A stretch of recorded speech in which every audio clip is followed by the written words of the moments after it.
My parents blew off my son's first birthday, calling it just a trivial event. Then, my mom shared Hawaii vacation clips with my sister's children. 7 days on, my dad phoned. The loan payments aren't settled. I shot back. Don't bother me with trivial matters.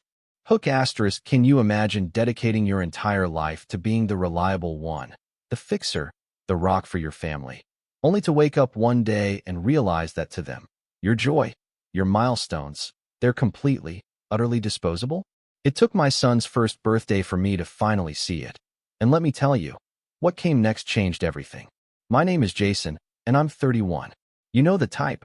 Oldest child, the responsible one. At family gatherings, I'm the guy fixing the Wi-Fi router. The one changing light bulbs no one else can reach. My parents? I'm their personal IT guy and their 24/7 handyman. If the garage door won't close, or the TV just says, no signal, I'm the first call. I left home at 18 and never looked back, working 2 jobs through college, night classes, no gap year, no summer abroad. I built my own way, brick by brick. Then there's my sister, Bianca.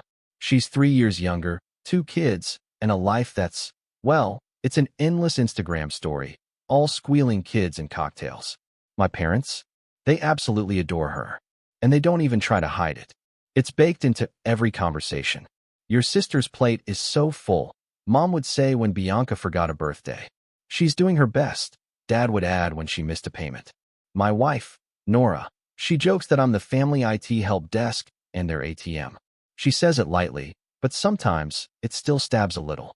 The night before Leo's first birthday, my son's first birthday, I was in our kitchen, frosting a sheet cake that looked like a small, white snowdrift. Balloons, blue and yellow, were taped everywhere. The whole house smelled of vanilla and brand new plastic.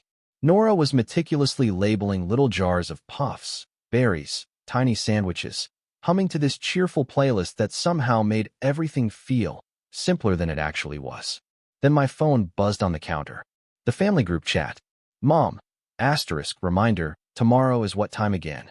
Asterisk me, asterisk, noon. We said noon. Asterisk Bianca, asterisk, we'll see what we can do. The twins have so much going on. Asterisk me, asterisk, it's Leo's first birthday. Asterisk Dad, asterisk, Jason, don't guilt people. Asterisk I just stared at the screen, a cold knot forming in my stomach. I'd sent calendars, I'd mailed a real, classy paper invite because Mom apparently likes how classy that feels. I even bought decaf coffee because Bianca said caffeine made her shaky. Nora squeezed my arm, saw my face, and whispered, breathe. It's fine. It wasn't fine. I knew exactly how the next day could go. But, you know, hope is stubborn. The next afternoon, at 11:58, I was lining up tiny paper crowns on the table. Nora stuck a little one candle into that snowdrift cake. Our friends were already there, with their own babies, sleepy and sticky and adorable. The doorbell didn't ring. Noon came. Noon went. At 12:17, my phone lit up. Mom, asterisk, hi, sweetheart. Asterisk, she said, breezy as ever. Asterisk, we're not going to make it. Something came up. Asterisk, what came up? My voice came out flat, betraying the hurricane inside me. A commitment, she said. Asterisk, don't be dramatic. Asterisk, a minute later, Bianca chimed into the chat with one word. Asterisk, busy. Asterisk, Nora saw my face. Do we still sing? She whispered. We still sing. I said, my voice barely a whisper back. So we sang. Leo clapped, utterly amazed by the candle flame and the sheer power of his own hands. I smiled for the camera, but my chest felt like a pulled muscle, tight and aching. After everyone left, after the floor was speckled with confetti and mashed banana, after Leo finally fell asleep on my shoulder, I opened Instagram. Mom had posted a boomerang, palm trees, ocean, Hawaii at last, family time. Bianca and her kids were right there in the frame, all sun-kissed and matching swimsuits. Mom had tagged some fancy resort. The caption? Memories that matter. I stared at that sentence until the letters blurred and swam. Memories that matter, not this one. Not Leo's first cake. Not us. Nora leaned against me, quiet. You okay? She asked softly. I swallowed hard. Sure. That night, after we'd cleaned up the last smear of frosting and carefully folded the happy birthday banner back into its creases, my phone rang again. Dad. I let it go to voicemail, then pressed play. "Jason," he said, in that voice he reserves for lectures, "the loan payments haven't been made." I stared at the ceiling. The string of balloons swayed in the air conditioner's draft like lazy jellyfish. Then I called him back. "Hey," he said, a hint of annoyance in his voice. "Finally, don't contact me," I said, "about trivial matters." I hung up, set the phone face down. Nora's eyebrows shot up. "What?" she asked. I listened to my pulse drumming in my ears. "I think," I said, "that's the last time I let them set the story." I didn't sleep much that night. I didn't cry either. I just lay there in the dark next to my wife, our son breathing softly through the monitor, and felt something cold, simple, click into place. Tomorrow, I'd stop being the help desk. Let me rewind a little. The loan payments Dad was talking about were anything but trivial. 3 years ago, my parents called me to talk like adults. That's how Mom framed it. We met at a diner with sticky menus. Dad cleared his throat, just like a politician about to make a big announcement. "It's just a small thing," he said. "A bridge." Bianca had opened a kids' boutique with a friend. It lasted 6 months, minus rent. There were suppliers, fees, mounting debt. My parents, bless their hearts, took out a consolidation loan in their names to keep her from drowning. The interest rate was obscene. The bank had offered better terms if there was a co-borrower with stronger credit. Mom touched my hand, her eyes pleading. "You've always been so good with money, Jason." I said no. I said it 3 times. Then Dad did that thing where he leans back, breathes loud, and says, "We did everything for you, Jason." Nora was pregnant. I kept picturing a crib in my head and a stack of bills on our kitchen table. I also saw my 14-year-old self, mowing neighbors' lawns just to buy my own track shoes because "we're not made of money" was the house motto. "Just for a year," Mom said. "We'll be diligent."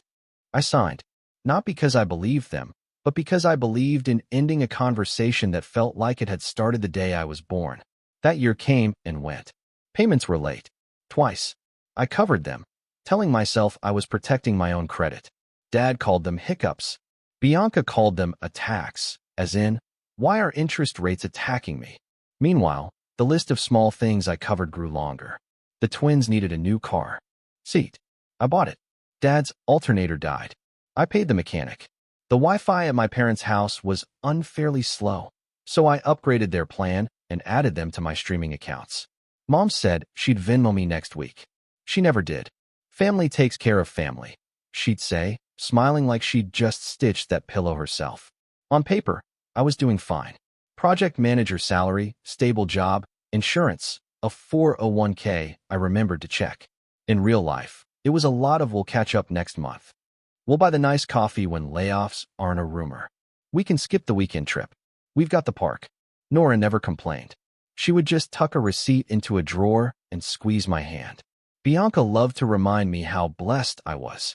"You're lucky," she'd say, sipping a massive iced drink in my parents' kitchen. "Some people are struggling." "You mean the people charging lattes to my card?" I said once, probably not nicely. She just rolled her eyes. "You're so intense." When Leo was born, I figured things would shift. The first grandbaby on my side. The first great-grandchild. I pictured casseroles on our porch, the way neighbors do. I pictured Mom's hand in Leo's hair, Dad learning to swaddle. What I got were selfies of Bianca's kids welcoming their little cousin, taken in her house miles away, while Mom held Leo for exactly 4 minutes, and then asked if I could look at her iPad because the email moved. Still, I kept making those payments. Not because I loved them less, but because I loved my future more, and my credit score was part of that future whether I liked it or not. I automated the loan. I built reminders into my calendar so no one's hiccup could torpedo us. And each time I saw that payment leave my account, I felt the same twist in my stomach. Not anger. Resentment's quieter cousin. The one that just sits down in your chair and doesn't leave. 2 months before Leo's birthday, Bianca called me at work, like the office was my bedroom, and she could just wander in. "Hey," she said, "what color should the twins wear for Mom's early Mother's Day photos? Beachy neutrals or jewel tones?" "Beachy neutrals," I said, because any answer was a trap. "Hey, can you send Mom the date for Leo's party again? She keeps acting surprised when I mention it." Bianca snorted. "You're so needy. It's a baby-eating cake. Like, cute, but not a thing." "My son is a thing," I said, and hung up. without guilt. That was the tone going into the week. Me begging people who never showed up to please show up to a day I'd remember forever, and they'd call cute. The morning of Leo's birthday, Mom texted a heart emoji. No words. Bianca sent a photo of a suitcase with a wave emoji and the caption, Aloha. Dad didn't say anything until after we cut the cake. He called about the loan. When I said, don't contact me about trivial matters, it was the pettiest thing I've ever said. And let me tell you, petty felt good in my mouth. But the truth is, I knew nothing about what would happen next was trivial. Because once I stopped being the help desk, the tickets piled up. Because once I stopped being the ATM, people noticed the broken screen. The first few days after the party were a chorus of messages. Mom, asterisk, why would you speak to your father like that? Asterisk, Dad, asterisk, we're on a trip. Can we discuss this like adults when we return?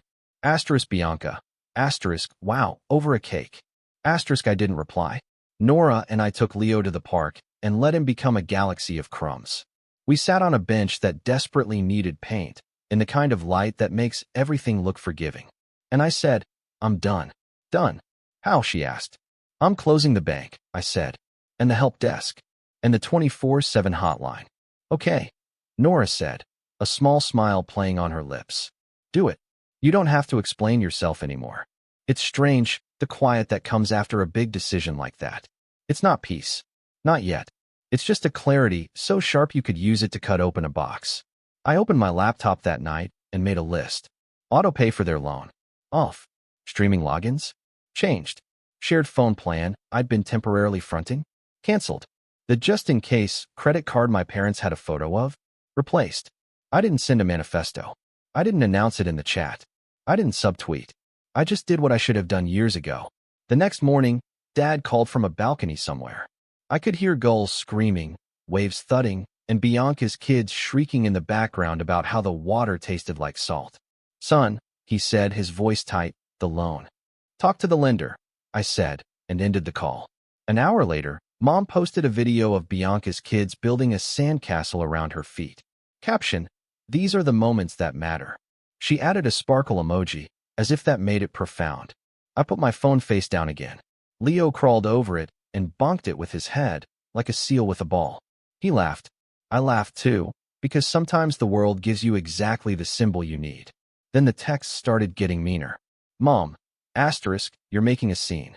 Asterisk, Dad. Asterisk, stop punishing your sister. Asterisk, Bianca. Asterisk, Romeo, are you seriously throwing a tantrum over a baby party? Asterisk, I typed and deleted 20 replies before, just letting the phone go dark. Let them talk. I had a new job now. Boundaries. Their work. 1 week after the party, they came home, sunburned and cheerful. Mom called before they'd even unpacked. Okay, she said, bright and falsely sweet. Now that we're back in the real world, we need to address some housekeeping. Housekeeping, I repeated, my eyebrows raising. The loan, she said. The utilities. You handle the streaming. Your father spent 20 minutes trying to watch the news last night, and it wouldn't load. That's terrible, I said, completely deadpan. Up there with war. Jason, she snapped. Don't be sarcastic. We are a family. We rely on each other. You rely on me. I countered. That's not the same thing. Silence. I pictured her face, the way her mouth sets when she's about to cry to make you back down. I didn't feel it this time. Then Dad got on the line. This is childish, Jason. Whatever this is. It's not about a birthday. It's about a pattern, I said. It's about respect, he said. Exactly, I shot back. He huffed. We raised you. You also skipped my son's first birthday to go to Hawaii with Bianca's kids and posted memories that matter. Then you called me from a lounge chair to ask about a payment you promised to manage.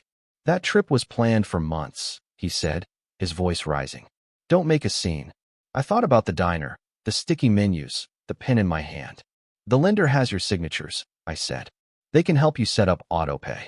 You removed yourself, he said, like I'd amputated a limb. I removed access, I clarified, to things you don't pay for. There was a shift. Then the click, when charm fails and the voice underneath it finally comes out. Mom came back on the line. How dare you? She breathed. After everything we've done for you, what have you done? I asked. I was genuinely curious, almost like I was taking notes. We gave you a home, she cried. I moved out at 18. We paid for your school supplies, she continued. Do you remember how expensive calculators are? Yes, I said. I mowed lawns to buy one. You are so ungrateful. I let that hang in the air. Then I said, you told me Leo's first birthday was trivial. Then you made a movie about the beach. I never said trivial. Dad cut in, indignant. For the record, I said we could discuss this like adults, and you hung up. That is not how adults behave. Here's how adults behave, I continued, my voice steady. They pay their debts. They take on responsibilities. They don't use one child to subsidize the other. They show up, and when they can't, they don't call the thing they skipped trivial. Watch your tone, Dad warned. I pictured the sheet cake, the candle, the way Leo laughed at the flame, then looked scared, then laughed again because we were there. Nora's hand on my back, steady. I pictured that caption, memories that matter. Here's what's going to happen, I said. I'm not handling your bills. I'm not co-borrowing. I'm not your tech support. If you need help, call a professional and pay them. You're being cruel, Mom wailed. And now the cry finally arrived, the tremor at the edge of each word. What about your sister? She's drowning. She has 2 hands, I said, my voice unwavering. There's a ladder. I'm not the ladder. Bianca, of course, texted in the middle of the call. Bianca, wow. Sociopath energy. You love money more than family. Me. I love my family more than your excuses. Dad sighed, like he was the hero in some Greek tragedy. If you do this, Jason, he said, don't come to us when you need something. I won't, I said. Then I hung up. I put my phone in the drawer where we keep tape and batteries, and went to the living room where Nora and Leo were building a tower with soft blocks. Leo knocked it over with his little palm and gasped at his own power. I sat on the rug and laughed until I felt it in my ribs. 10 minutes later, my phone, ignored in the drawer, began to fill with new messages. I let them collect like dust. By dinner, the group chat had moved from guilt to threats to insults, and back to guilt. I cooked. Nora chopped. Leo smeared peas on his high-chair tray. I felt something I hadn't felt in years. My life, small and bright, finally fitting in my hands. Breaking isn't always a bang. Sometimes it's a gentle click.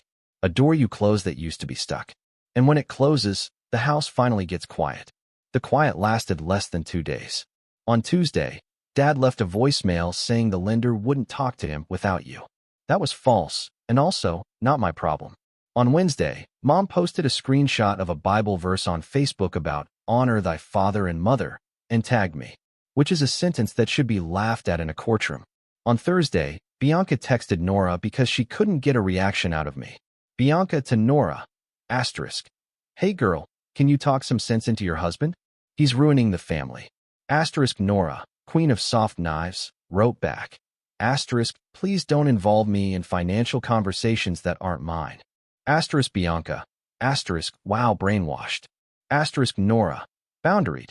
Meanwhile, I did things no one applauds because they just look like chores.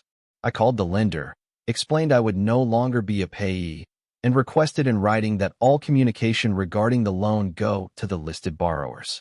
The rep said, "Are you sure?" in that tone, like I might be leaving a cult. "I'm sure," I said. I drafted a simple email to my parents.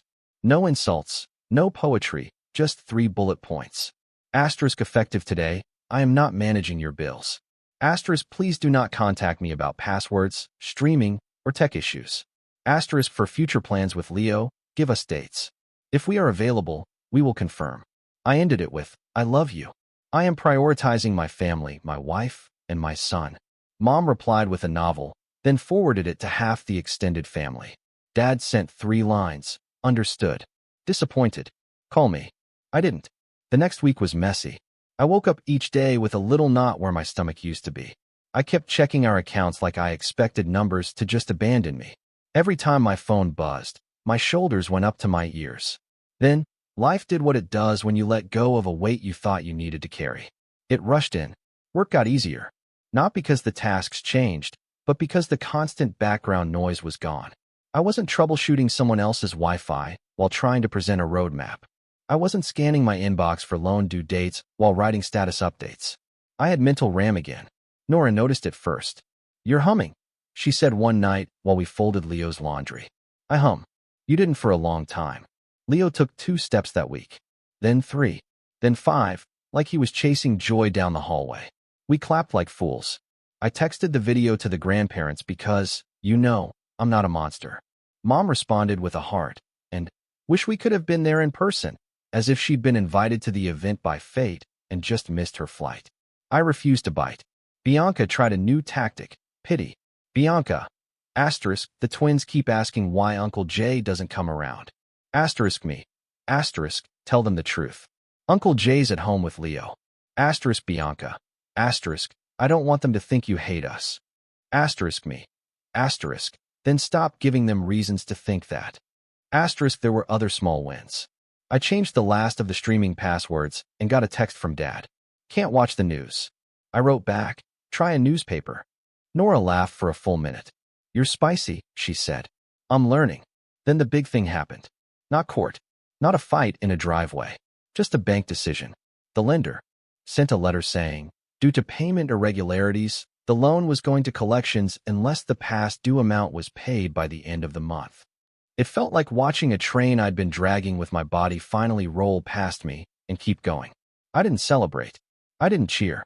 I took a photo of the letter and saved it in a folder called Records. 2 days later, Dad called and left a voicemail, more tired than angry. Jason, he said, we're in a mess. I need your help to get us out of it. I sat with that sentence. The man who once told me at 13 to figure it out when my bike chain broke was asking me to fix the thing he broke on purpose. I listened to the message twice, then called Nora into the kitchen and played it again, out loud. What do I do? I asked, looking at her, completely lost for a second. Nora wiped her hands, met my eyes. What you said you'd do, honey. You hold your boundary, and you offer the same advice you'd give a stranger. I called Dad back. He answered on the first ring, like he'd been holding the phone. Okay, I said. Here's my advice. Call the lender. Ask for a hardship plan. Sell the second car if you need to. Cut the extended cable. Call a credit counselor. This is all solvable. But I'm not making a single payment. Not one. You'd watch your parents drown? He asked, his voice incredulous. You are in the shallow end, I said. There's a ladder. Use it. He was quiet for a long time. Then, we raised you to be kind. You raised me to be useful, I said. I'm kind now. To my kid. To my wife. To myself. He hung up softly. That hurt worse than any shout. I stood in the dead air and just let it sting. The next day, Mom texted a photo of Leo's birthday gift. A tiny Hawaiian shirt with pineapples. No note, just the shirt on their kitchen table, the one with the burn mark from Bianca's candle 3 Christmases ago. I typed thanks and sent it. Then I put the shirt in Leo's drawer. He'd wear it on a day he was covered in marinara, and we needed something we didn't mind ruining. A week later, something unexpected happened. Bianca called me, crying. Not actress crying, the kind where the words come out in little pieces. They cut our hours, she said, her voice cracking. Childcare is a mess. I don't know what to do. The old me would have opened my wallet like a reflex. The new me took a deep, steady breath. I'm sorry, I said. That's really hard. What am I supposed to tell the twins? She asked, desperate. The truth, I said. That money is tight right now. That grown-ups make a plan. That you're going to talk to a counselor and a budget person. I can send you some resources. I can watch the twins one evening so you can do interviews. But I can't pay your bills. You're really going to let me fall? She whispered. I'm going to let you walk, I said. It feels like falling at first. She hung up. She didn't text after. I stood in the kitchen, palms flat on the cool counter, feeling both heartbroken and weirdly light. It's possible to love someone and refuse to be their soft landing. No one told me that when I was little. I'm telling myself that now. 2 nights later, Mom sent a long message apologizing for the tone, but not for the content. That's her specialty. There was one sentence I read 5 times. We didn't know Leo's first birthday was that important to you. I laughed then, alone at the sink. I laughed until the laugh turned into a cough. I took a screenshot, saved it in Records, and wrote back, tell me which milestones matter to you, and I'll let you know if we're available. It felt like throwing a rope across a river and not tying it to my own waist. We didn't see them for a month. Our house was quiet, but in a way that felt expansive, good. We made new rituals. Friday pancakes, Sunday walks, Tuesday library story time where Leo tried to eat a bored book with a bear on it. And I let him, because childhood is edible. On a random Thursday, I got a short text from Dad. Got on a plan with the bank. We'll be okay. I stared at it, relief and sadness washing through me at the same time. They would be okay. We were already okay. Those truths didn't have to fight each other anymore. That weekend, Mom asked if they could come by with a small gift for Leo and talk. I said yes, but with rules. 1 hour. No loan talk. No Bianca drama. If the conversation went sideways, I'd end it. They came with a wooden truck and a pie from the grocery store. Mom's smile was the one she uses for church people, a little strained. Dad looked smaller, but also clearer in the eyes. He sat on the floor and rolled the truck to Leo, who laughed like bells. Mom tried to tell a story about the cutest thing the twins did at the resort, and then stopped herself mid-sentence. That shocked me more than the ocean photo. We talked about nothing. Weather, work, the tomato plant on our porch that refuses to die. When they left, Mom hugged me like she was testing my edges. "You're a good father," she whispered. I didn't cry until the door closed. Not because I believed she'd changed, but because I'd wanted to hear those words since before I knew the shape they would take inside me. We are not healed. We are not a movie. But the house is quiet in the right places now. Bianca texted that she found part-time work at a different company. I sent a thumbs up.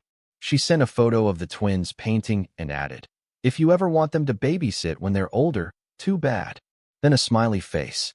I wrote, "We'll see. I sleep better." Nora sleeps without checking her phone for midnight family fires. Leo sleeps like a small god who trusts the world is held. Sometimes late at night, I scroll back to that caption, "Memories that matter." I don't hate it anymore. I just disagree about the meaning. This is the memory that matters. A house where my kid's birthday is not a footnote. A kitchen where trivial means the burnt pancake we laugh about. A boundary that helped. What do you think? Have you ever had to draw a line in the sand with family, even when it felt impossible? Or maybe you're stuck in that same help desk role right now. I'd love to hear your story in the comments below.